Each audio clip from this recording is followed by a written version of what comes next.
Irmãos e irmãs, abramos a santa palavra de Deus lá no Evangelho de Mateus, no capítulo 1. Evangelho de Mateus, capítulo 1.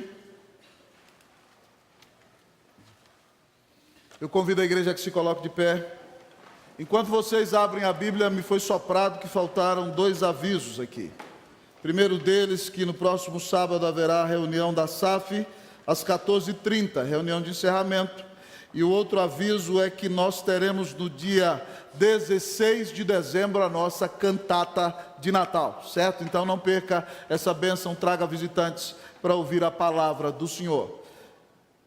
Mateus capítulo 1, eu procederei à leitura a partir do versículo 1, e a igreja vai ler comigo no versículo 17, só quando chegar no versículo 17, assim diz a palavra de Deus.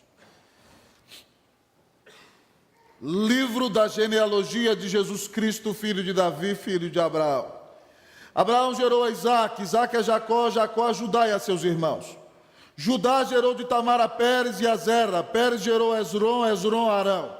Arão gerou a Aminadab, Aminadab a Nasson, Nasson a Salmão. Salmão gerou de Raabe a Boaz, este de Rute gerou a Obed, e Obed a Jessé. Jessé gerou o rei Davi a Salomão, da que fora a mulher de Urias. Salomão gerou Roboão, Roboão a Abias, Abias a Asa. Asa gerou a Josafá, Josafá a Jorão, Jorão a Uzias. Uzias gerou a Jotão, Jotão a Acás, Acás a Ezequias. Ezequias gerou a Manassés, Manassés a Amon, Amon a Josias. Josias gerou a Jeconias e a seus irmãos do tempo do exílio na Babilônia. Depois do exílio na Babilônia, Jeconias gerou a Salatiel, e Salatiel a Zorobabel. Zorobabel a Abiúde, Abiúde a Eliaquim, Eliaquim a Azor. Azor gerou a Sadoc, Sadoc a Aquim, Aquim a Eliúde. Eliúde gerou a Eleazar, Eleazar a Matã, Matã a Jacó. E Jacó gerou a José, marido de Maria, da qual nasceu Jesus, que se chama o Cristo, a igreja. De sorte que todas as gerações, desde Abraão até Davi, são 14. Desde Davi até o exílio na Babilônia, 14. E desde o exílio na Babilônia até Cristo, 14. Feche os seus olhos, nós vamos orar. Nós vamos orar ao Deus eterno nessa manhã. Bendito Pai Celestial, nós colocamos a nossa vida diante do Teu trono de graça.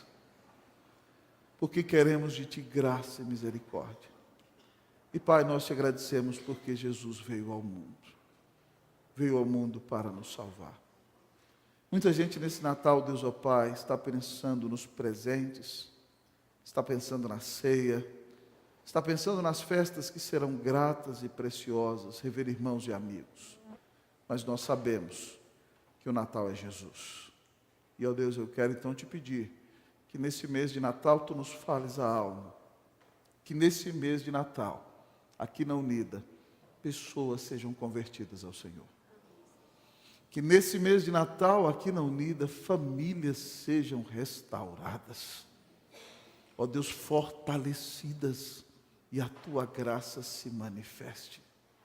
Que nesse mês de Natal, aqui na Unida, nós conheçamos mais a Deus e o nome de Jesus seja exaltado sobre todas as coisas. Pai, abençoa-nos e fala-nos a alma. Nós te pedimos em nome de Jesus. Amém. A igreja pode sentar-se.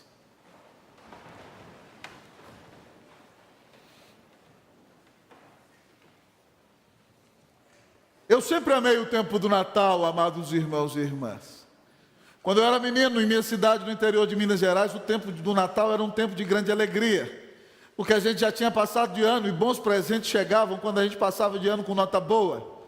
E de repente então, os tios vinham da capital ou de outros lugares e havia festa e nós víamos os primos dos quais sentíamos saudades o ano todo. E podíamos brincar na rua, correr. Na noite do Natal, era uma noite preciosa, na casa da vovó todos nos reuníamos para uma breve devocional familiar e depois então nós revelávamos o tão almejado amigo secreto e às vezes ficávamos muito felizes porque o presente vinha melhor do que a gente esperava, mas às vezes a gente ficava triste, o presente vinha meio devagar. Mas apesar de tudo isso, irmãos, de todas essas bênçãos preciosas que a gente tem no tempo do Natal, a bênção de concluir novos projetos do trabalho, a bênção de estar com familiares dos quais sentimos saudade, a bênção de participar de uma boa ceia e intercambiar presentes. A maior bênção do Natal é a bênção de conhecer a Jesus, de estar com Ele, de adorá-lo e de celebrá-lo, porque Ele veio ao mundo para nos salvar. E tal como eu vibrava, porque na minha família nós celebrávamos o Natal, eu quero contar para você que o Natal começou também no seio de uma família. Talvez você se perguntasse nessa manhã: meu Deus, o que o reverendo está lendo genealogia no primeiro domingo do Natal? Fala sério, pastor, o senhor não podia ler outra coisa? Irmão, genealogia tem propósitos específicos.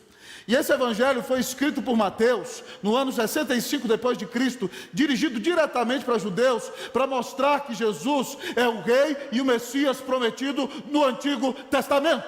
E o objetivo de começar com uma genealogia é especial, porque genealogias, irmãos, eram usadas no passado, em primeiro lugar, para revelar a história de um povo. Em segundo lugar, para revelar o direito da nobreza de alguém e o direito que aquela pessoa tinha de assumir o trono da sua nação.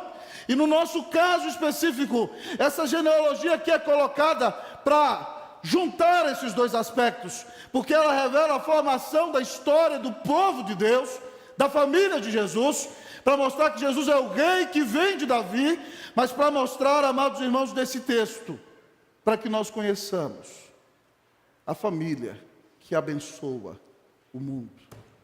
E a minha pergunta para você dessa manhã é a seguinte: a sua família faz parte da família que abençoa o mundo?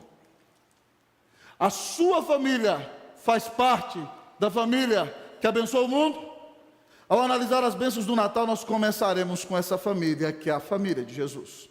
E ao olhar para o texto, a primeira verdade que a palavra nos revela é o seguinte: a família que abençoa o mundo é a família do pacto. A família que abençoa o mundo é a família do pacto. Versículo de número 1, eu lerei uma vez, a igreja lerá a segunda vez. Livro da genealogia de Jesus Cristo, filho de Davi, filho de Abraão. Vocês.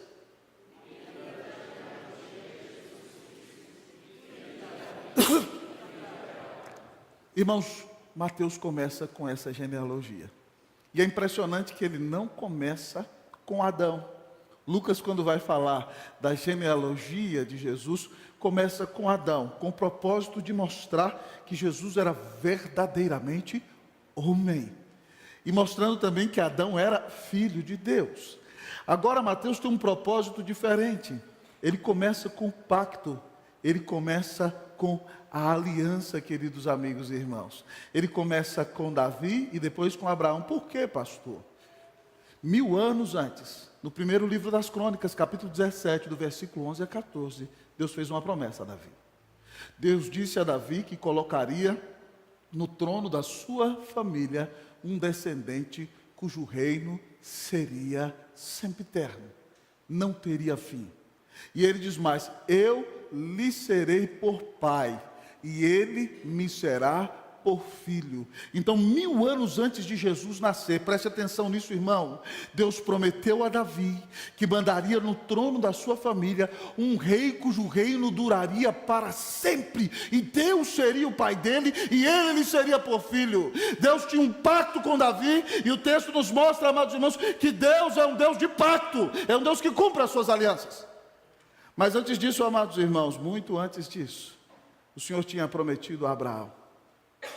Lá em Gênesis 12:3, abençoarei os que te abençoarem, e amaldiçoarei os que te amaldiçoarem.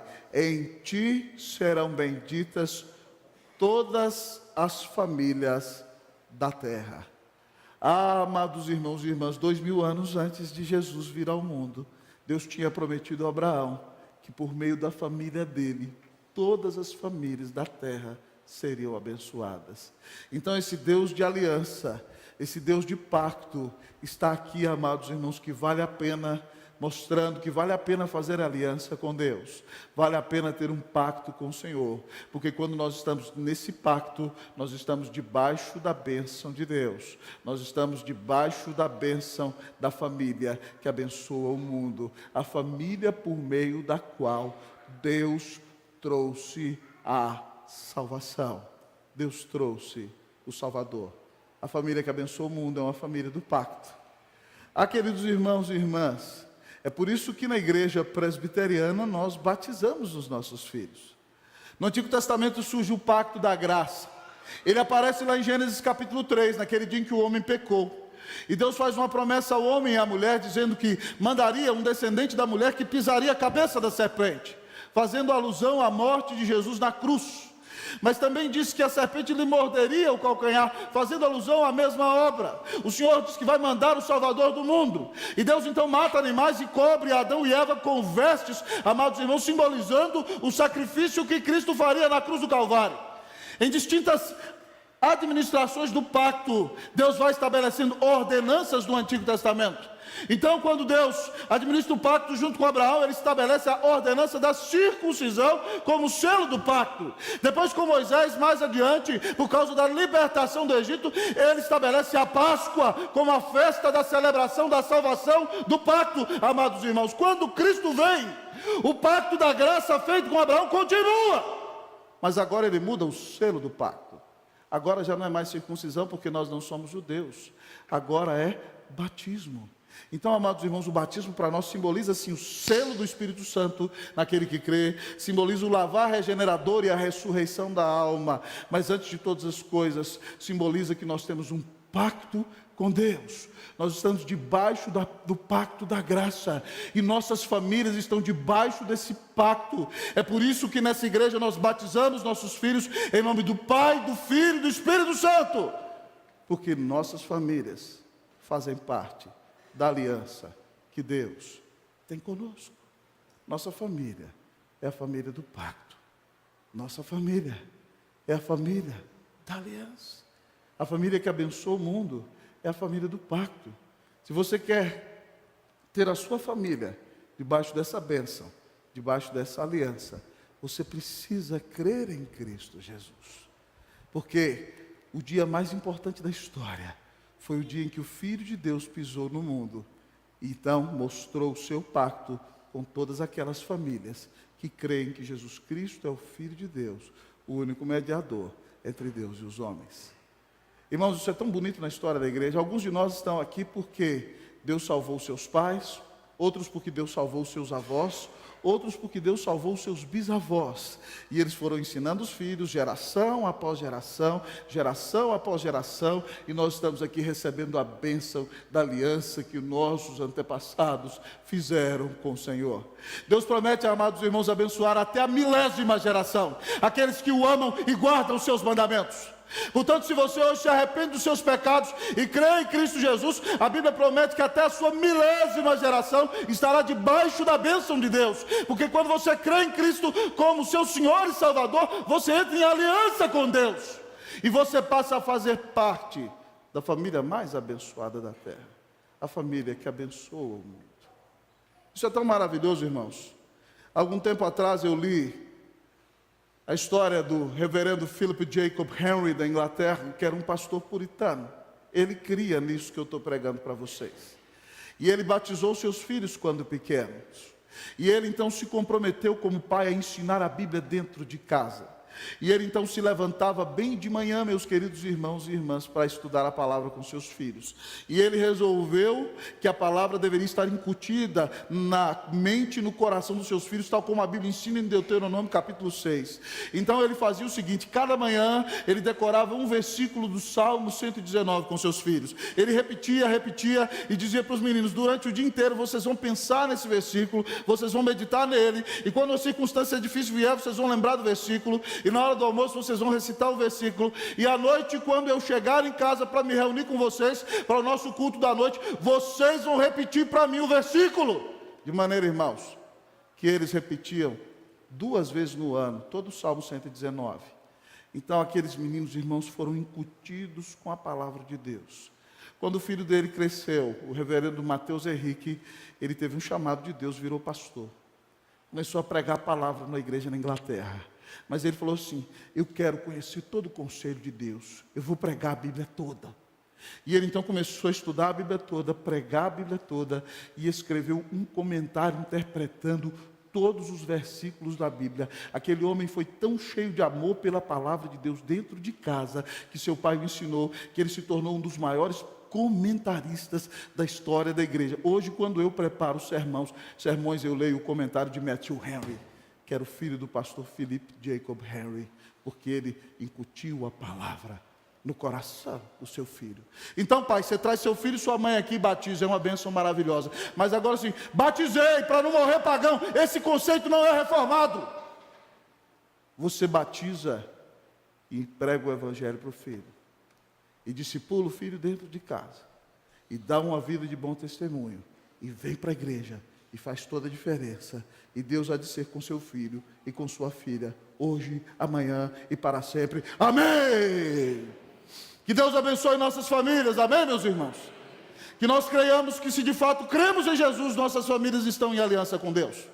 E elas são chamadas para abençoar o mundo, e fazem toda a diferença nesse tempo. A família que abençoa o mundo é uma família do pacto, é uma família que está em aliança com Deus, porque crê em Jesus e está debaixo da bênção do Senhor. Que Deus abençoe a sua família em nome de Jesus. Amém? A sua família faz parte da família que abençoa o mundo? Amém. Mas a família que abençoa o mundo, além de ser uma família do pacto, é a família da graça. A família que abençoa o mundo é a família da graça. A família que abençoa o mundo é a família da graça. Pastor, onde é que está isso aqui? Irmãos, o texto é muito interessante. Nas genealogias antigas, não apareciam mulheres. Se aparecessem mulheres, isso retirava a credibilidade das genealogias antigas. Está aí a prova para as irmãs que o cristianismo foi de fato quem levantou e deu oportunidade para as mulheres, e o movimento feminista é uma grande baboseira, porque se não tivesse existido movimento cristão, não haveria nem espaço para existir feminismo no mundo. Foi o cristianismo quem levantou e abriu novas oportunidades para as mulheres, para que elas fossem abençoadas. E aqui a expressão da graça de Deus no mundo em que não valorizava mulheres, é que na genealogia de Jesus você tem 5 mulheres. 5 mulheres aparecem na genealogia de Jesus. Mas não são quaisquer mulheres, irmãos. 4 delas estão envolvidas com coisas que a Bíblia não aprova, para mostrar para a gente como Deus é Deus de graça, Deus de perdão, Deus de restauração, Deus de transformação. A primeira menina que aparece no texto, no versículo 3, se chama Tamar. A Bíblia nos conta a história que Judá, filho de Jacó, se apartou da sua família. Quando José, amados irmãos, foi vendido e eles fizeram aquele estratagema, Judá não conseguiu defender seu irmão. E provavelmente se deprimiu e foi morar na casa de um cananeu chamado de um adulamita, amado irmão. E de repente então ele ficou na casa daquele homem e viu uma menina filha de um outro cananeu, se apaixonou com ela e casou com aquela menina. Teve um filho com ela chamado Er, teve outro chamado Onã. E quando Er se casou, ele viu a menina mais bonita da região, Tamar, casou Er com ela. Mas a Bíblia diz que Er é um homem tão mau que Deus resolveu matá-lo. Imagine isso. Um jovem que é tão pervertido, e Deus falou assim: vou acabar com a vida dele. E Deus matou Er. E naqueles dias existe a lei do levirato. Quando o irmão mais velho morria, o irmão mais novo, ou segundo, ou próximo, tinha que casar com a moça, para que, se ele não tivesse filho, o filho primogênito seria o filho do irmão. Mas tal como era mau, porque Judá estava desviado e criando os filhos longe de Deus, Onã também era mau. Então ele tinha intimidade com a sua esposa, e na hora de deixar cair a semente dentro do ventre dela, ele lançava a semente na terra, e por causa dessa maldade dele, Deus o matou. Então Judá, amados irmãos, tem um filho pequenininho. O nome dele é Selá, ele ainda é criança, talvez entrando na adolescência. Ele falou para ela o seguinte: volta para a casa do seu pai, quando Selá crescer, eu caso ela com você. Mas, amados irmãos, se o povo é supersticioso hoje, na antiguidade também era. Imagina aí, um filho casou com ela, morreu. O outro casou com ela, morreu. Se o terceiro casar, o que vai acontecer? Vai morrer. Judá pensou a mesma coisa. E aí Tamar ficou lá na casa do pai dela alguns anos, e viu que Selá cresceu, virou um rapagão bonito, e Judá não estava nem aí. Ela resolveu fazer o seguinte: eu não vou ficar sem filho, é meu direito. Mulher sem filho naqueles dias era amaldiçoada. Então, quando Judá foi se consolar pela morte da sua esposa, ele foi para uma tosquia com seus amigos, e ela se colocou no caminho, se fantasiou de prostituta, cobriu o rosto, e ele então já estava longe de Deus mesmo, virou para ela e falou assim: eu quero ter intimidade com você. Ela falou: eu vou te dar um cabrito para ter uma relação de homem e mulher com você. E ela falou assim: então me dá uma prova de que você vai me dar o cabrito. E ele deu para ela o báculo, deu para ela o selo, deu para ela o seu cordão. E então ela teve relação com seu sogro sem que ele soubesse. E depois ela voltou para casa, 3 meses depois falaram para ele: sua nora está grávida. Ele falou: tira ela fora, vai morrer queimada.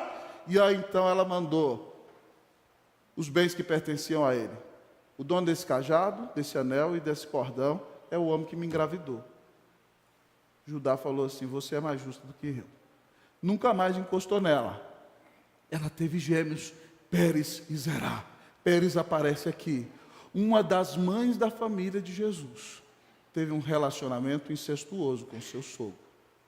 Você imaginaria que na família de Jesus tivesse entrado um pecado como esse?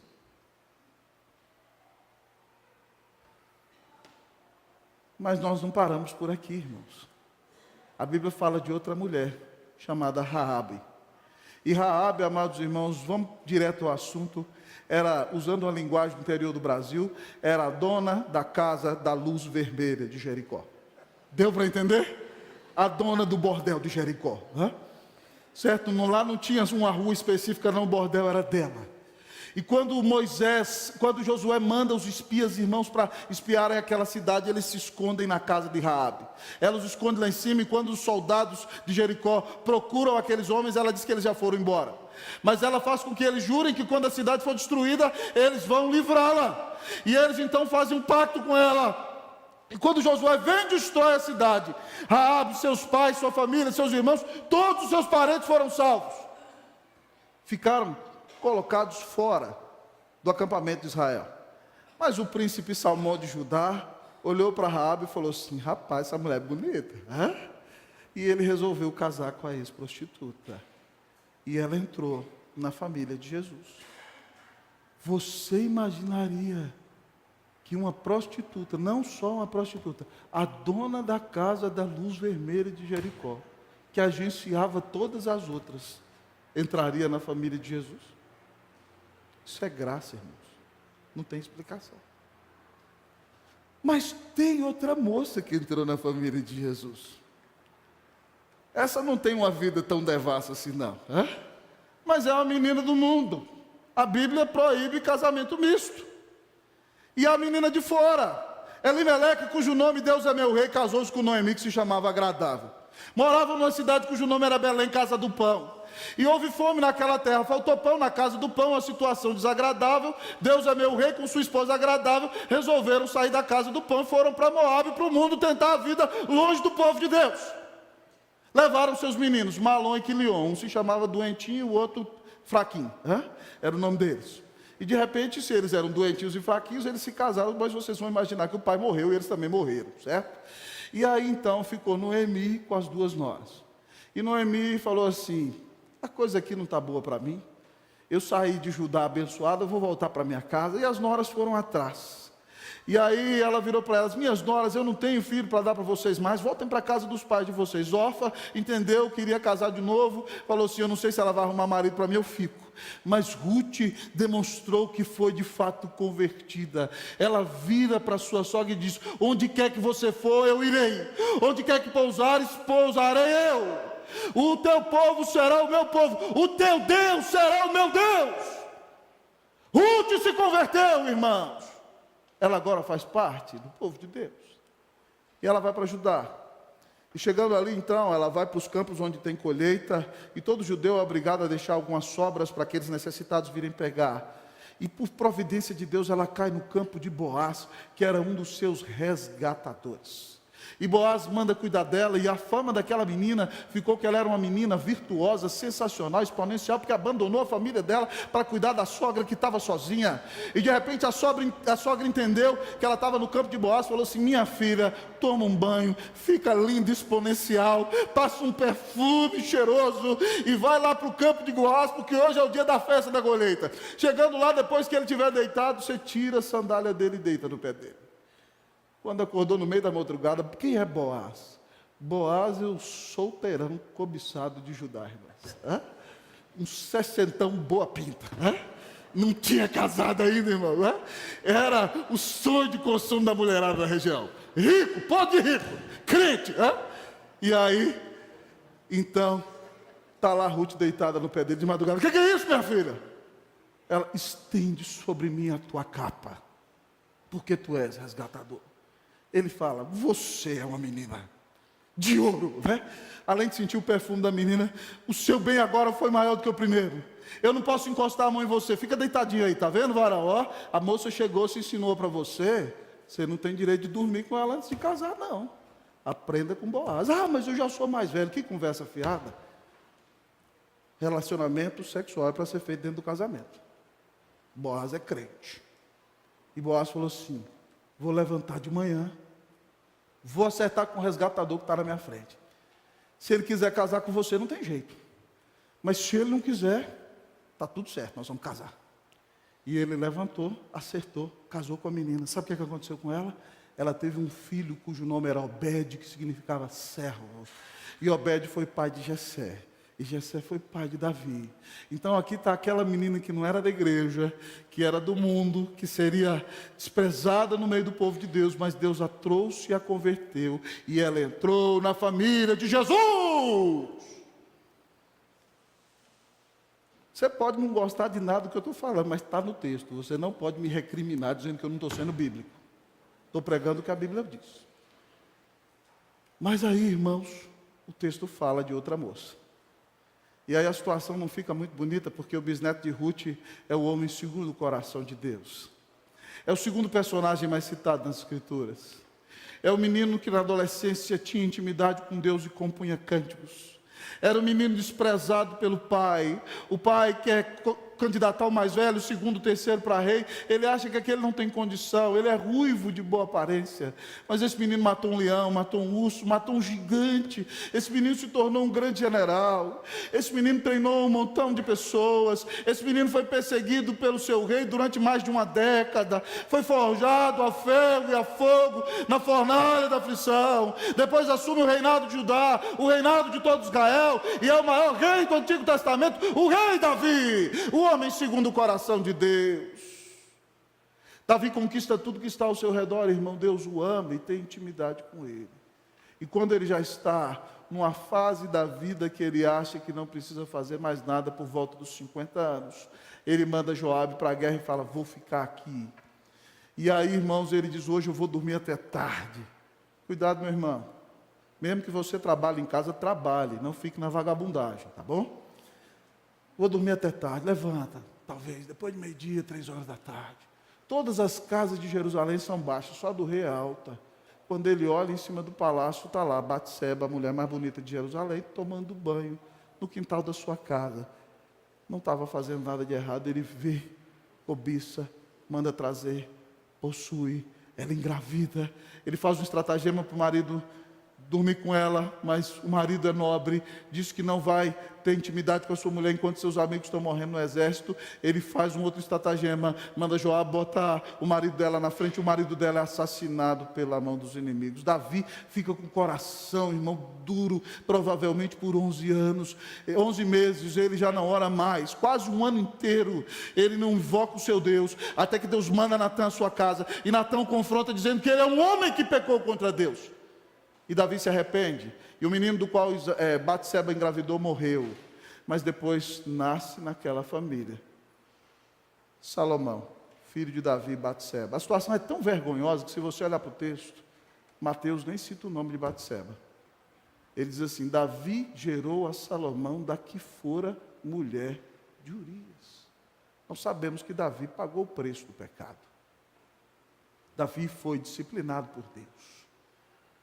Mas, irmãos, até numa família em que houve um adultério, Deus perdoa, Deus restaura, Deus quebranta, Deus manda seu filho nessa família. A última menina nomeada no texto é uma mocinha, tem provavelmente 16, 17. Já casou no papel passado com José, menina crente, piedosa, a mais santa lá onde mora. E José falou: estou casando com a menina de Deus, louvado seja Deus. Daqui a pouco, então, você imagina, José já desposou a moça, já casou no cartório, usando a linguagem de hoje, né, contextualizando. Só falta marcar o dia da festa, a bênção do sacerdote, para que eles consumem o casamento. E de repente, aquela que era a menina mais piedosa, uma menina que não tinha nada de lascívia, que tinha um caráter digníssimo, aparece grávida. Imagine você, se fosse com você, a moça aparecendo grávida e o pessoal dizendo: é do Espírito Santo. Caso sério. Mas era do Espírito Santo. Domingo que vem eu vou pregar o resto do texto, a partir do 18. Mas o que eu quero dizer para você, irmão, é que Mateus é tão claro, como para um povo que valorizava a lei, e às vezes era até legalista. Mateus está mostrando que Jesus veio ao mundo para demonstrar a sua graça. Porque pela graça sois salvos mediante a fé. E isso não vem de vós, é dom de Deus, não de obras, para que ninguém se glorie. Mateus não está incentivando que a palavra de Deus seja quebrada em nada, irmão. Mas ele está dizendo que numa história de pecado, Deus resolve mandar a sua graça no meio do seu povo. Uma das mães ancestrais de Jesus foi uma incestuosa, outra uma prostituta, outra uma menina que veio do mundo, outra uma mulher que viveu em adultério, e outra, querido irmão, era sua mãe, uma menina usada para ficar grávida do Filho de Deus. É graça de Deus. A família de Jesus é uma família da graça. O que eu estou querendo dizer com você para isso aqui, meu irmão? Se na sua família houve adultério e você diz: eu sou de uma família proscrita, eu não sou presbiteriano de quarta, quinta geração, meu pai adulterou, não tem oportunidade, eu sou um crente de segunda classe, pare de dizer isso. A graça de Deus pode restaurar a sua família. Se houve adultério na sua família, Jesus pode perdoar. Se houve incesto na sua família, Jesus pode restaurar. Se você foi abusado sexualmente quando pequeno, Jesus pode trazer esperança para o seu coração e curar a sua alma com sua graça e com sua salvação. Se alguém na sua família assumiu contrariamente às Escrituras uma conduta homossexual e você sente vergonha, não sinta vergonha. A graça de Deus te lava de todos os pecados. Ela restaura a sua vida e ela pode converter na sua família aqueles que estão em pecado e estão longe de Deus. Creia na graça de Jesus. Quando Jesus quer entrar com transformação, com perdão, Ele cura todas as coisas. Jesus pode restaurar a sua família. Hoje o Senhor está me mandando pregar essa mensagem para você entender que se você ora, chora e clama, o Senhor pode salvar. Quem na sua família anda longe de Deus, se soberanamente assim Ele o quiser, Ele o fará. Mas não existe pecador tão sujo, tão perdido, tão desviado, tão enviesado, que o Senhor não possa endireitar, alcançar, transformar e salvar. Se você se encontra em alguma dessas situações, a palavra diz que se você se arrepende do seu pecado hoje e crê que Jesus Cristo é o Filho de Deus, todos os seus pecados serão perdoados, sua vida será mudada e você fará parte da família de Jesus, a família que abençoa o mundo. Que a graça de Deus caia sobre a sua vida e sobre a sua casa nessa manhã, em nome de Jesus. Amém. Em último lugar, o texto nos ensina nessa manhã que a família que abençoa o mundo, além de ser a família do pacto e além de ser a família da graça, a família que abençoa o mundo é a família com propósitos. E eu não estou imitando Rick Warren não, porque essa palavra não é dele, tá bom? A família que abençoa o mundo é uma família com propósitos. Versículo de número 17. Eu lerei uma vez, a igreja lerá a segunda vez. De sorte que todas as gerações Desde Abraão até Davi são 14. Desde Davi até o exílio na Babilônia, 14. E desde o exílio na Babilônia até Cristo, 14. Leia o mesmo versículo, por favor.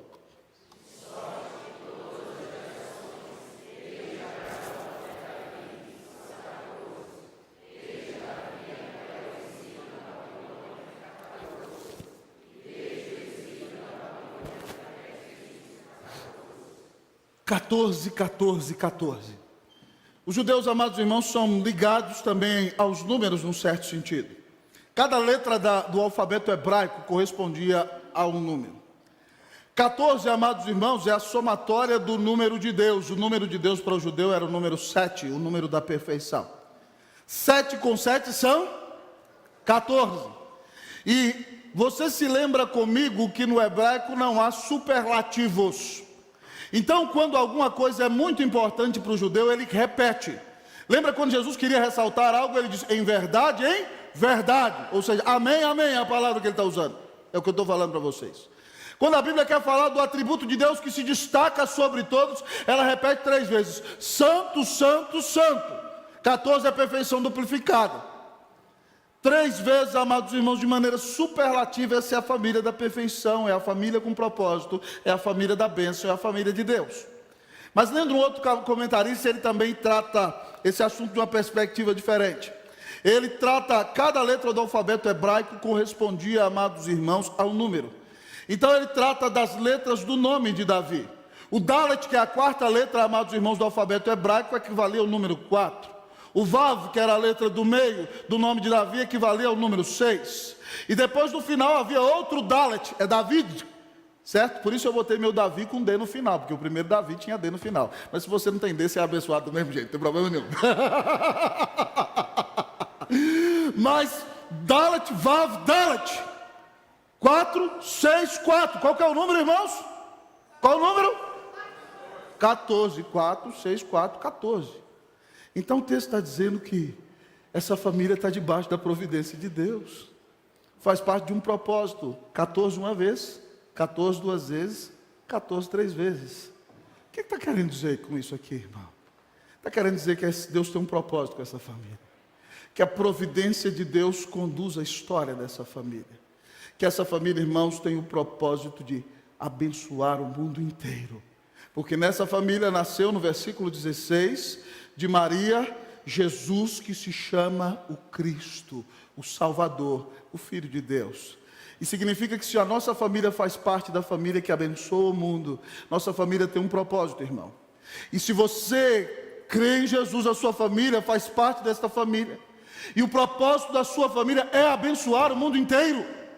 Como é que a sua família vai abençoar o mundo inteiro? A sua família tem a missão de anunciar aos seus vizinhos, aos que estão ao seu redor, aos que moram na sua rua, no seu edifício, que são seus colegas de trabalho, que moram, querido amigo, próximo a você, que são seus amigos, que têm contato com você nas redes sociais. A sua família tem que anunciar ao mundo que Deus amou ao mundo de tal maneira que deu o seu Filho unigênito, para que todo aquele que nele crê não pereça, mas tenha vida eterna.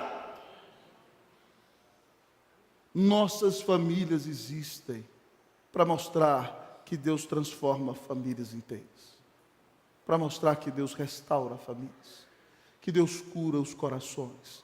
Se nós fazemos parte da família de Jesus, a família de Jesus é essa família que tem o propósito de abençoar o mundo inteiro, apresentando ao mundo inteiro a salvação que existe no Filho de Deus. Irmãos, quando eu estava para me casar com Cleusa no ano 2000, nós estávamos indo para o Chile.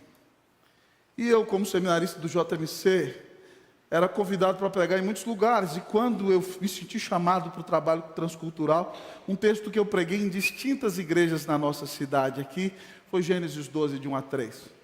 E eu acho que Cleusa ouviu tanto o sermão de Gênesis 12, de 1 a 3, que ela gostou, e eu sentei e conversei com ela, e nós falamos o seguinte: vamos fazer desse texto o lema da nossa família?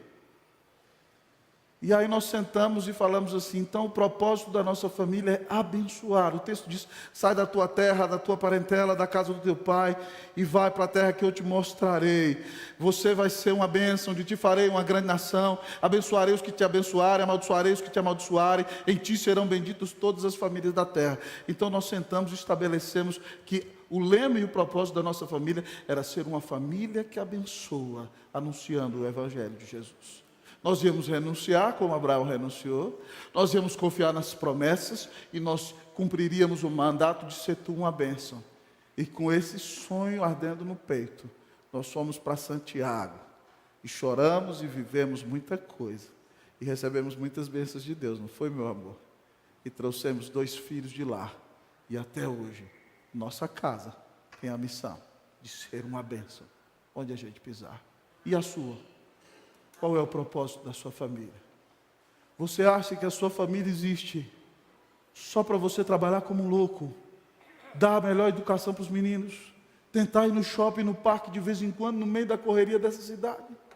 Você não entende que Deus colocou sua família aqui para que a presença de Cristo se manifeste no seu lar? Para que seus amigos que não têm família e não sabem o que é de fato ter família, olhem para você como marido e aprendam como um marido tem que amar e tratar a sua mulher. Para que suas amigas queridas que não sabem o que é de fato ser uma mulher, que estão enviesadas e influenciadas por toda a filosofia pagã desse mundo, entendam o que é ser uma mulher que agrada a Deus à luz das Escrituras. Para que os nossos filhos obedeçam seus pais, e os seus amigos do mundo que xingam seus pais, que insultam seus pais, que gritam com seus pais, fiquem admirados, vendo que ainda existem jovens e adolescentes que amam seus pais e obedeçam seus pais. E o nosso testemunho, então, amados irmãos, abrirá a porta para que nós anunciemos às famílias próximas às nossas, que Deus amou ao mundo de tal maneira que deu o seu Filho unigênito, para que todo aquele que nele crê não pereça, mas tenha vida eterna. Você faz parte dessa família? A sua família é uma família do pacto, uma família da graça, uma família com propósito? Que se na sua casa é necessário perdão, que o perdão visite o seu lar, irmão, em nome de Jesus. Que Deus traga restauração para a sua família e para a sua casa. Que você saia daqui em aliança com Deus nessa manhã. E que a sua família saia daqui para dizer: nós vamos abençoar essa cidade, São Paulo, Brasil e o mundo inteiro, em nome de Jesus. Que Deus faça das nossas famílias, famílias que abençoam o mundo, em nome do Senhor Jesus, para a glória do Senhor Jesus. Amém.